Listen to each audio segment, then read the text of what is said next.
₹30/12/24 રોજ ગોધરા ગામ જે માંડવી પોલીસ સ્ટેશનની અંદર છે એમાં મરણ ગયેલ જે બેન છે એમને સાગર રામજી સંઘાર નામના વ્યક્તિએ એમની હત્યા કરેલી.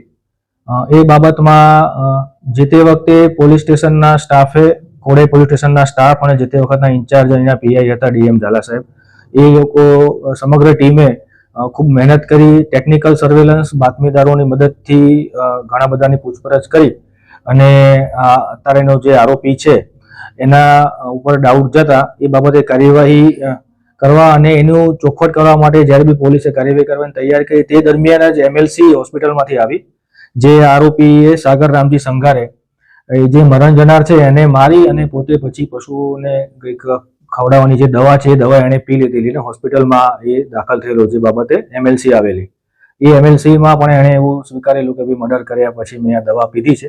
તે બાદ પોલીસે એનું વ્યવસ્થિત પૂછપરછ કરી અને એનું ડીડી લેવડાવ્યું અને ડીડીમાં પણ તેણે એવું સ્વીકારેલું કે ભાઈ આવી રીતે એમણે આ કૃત્ય કર્યા પછી દવા પીધી છે. ત્યારબાદ પોલીસે જે ભોગ બનનારના કપડાં છે, સ્થાનિક જગ્યા ઉપરથી જે હથિયાર જે એને ખૂન કરવા માટે વાપરેલા છે એ તથા એણે જે ગુપ્તી વાપરેલી છે એ તલવાર, એ તમામ વસ્તુઓ કબજે કરી છે. આરોપી અને ભોગ બનનારના કપડાં કબજે કરેલા છે, એમના મોબાઈલ કબજે કરેલું છે. આરોપીએ ગુના વખતે જે મોટરસાયકલ વાપરેલું તેણે પણ કબજે કરેલું છે.